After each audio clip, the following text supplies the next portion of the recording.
അസ്സലാമു അലൈക്കും വറഹ്മത്തുള്ളാഹി തആല വബറകാതുഹു. അപ്പോൾ പ്രിയപ്പെട്ട കൂട്ടുകാരെ, മഹാനായ ഇമാം ഗസാലി റളിയല്ലാഹുവിന്റെ ചരിത്രം എടുത്തു നോക്കിയാൽ, ഒരു ദിവസം ഇമാം ഗസാലി റളിയല്ലാഹു തന്റെ വീട്ടിലേക്ക് ഒരു വിരുന്നുകാരെ വിളിച്ചു കൊണ്ടുവന്ന് ഭാര്യയിലേക്ക് ഏൽപ്പുകയാണ്. എന്നിട്ട് ഇമാം ഗസാലി റളിയല്ലാഹു നിസ്കാരത്തിനോ അല്ല അദ്ദേഹത്തിന് മറ്റൊരു ആവശ്യത്തിന് പുറത്തേക്ക് പോവുകയാണ്. അപ്പോൾ പിന്നെ നിസ്കാരത്തിന് സമയമായപ്പോൾ ഇമാം ഗസാലിയുടെ ഭാര്യ വിരുന്നുകാരോട് ചോദിക്കുന്നു, നിങ്ങൾ എന്തേ നിസ്കരിക്കുന്നില്ലേ? നിസ്കാരത്തിന് സമയമായിട്ടില്ലേ? അപ്പോൾ അദ്ദേഹം പറയുന്നു, ഇല്ല, ഞാൻ നിസ്കരിക്കുന്നില്ല. അങ്ങനെ ഭക്ഷണം എല്ലാം അലങ്കരിച്ചു വെച്ച് ഇമാം ഗസാലിയുടെ ഭാര്യക്ക് കൺഫ്യൂഷനായി. ഇദ്ദേഹത്തിന് ഏത് പാത്രത്തിലാണ് ഭക്ഷണം കൊടുക്കുക?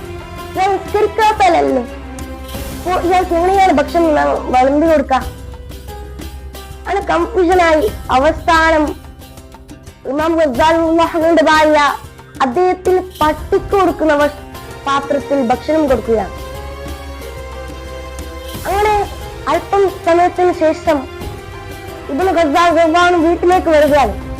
എന്നിട്ട് ഭാര്യ ഇബ്നു ഗസാലിക്ക് ആയതെല്ലാം പറഞ്ഞു കൊടുക്കുകയാണ്.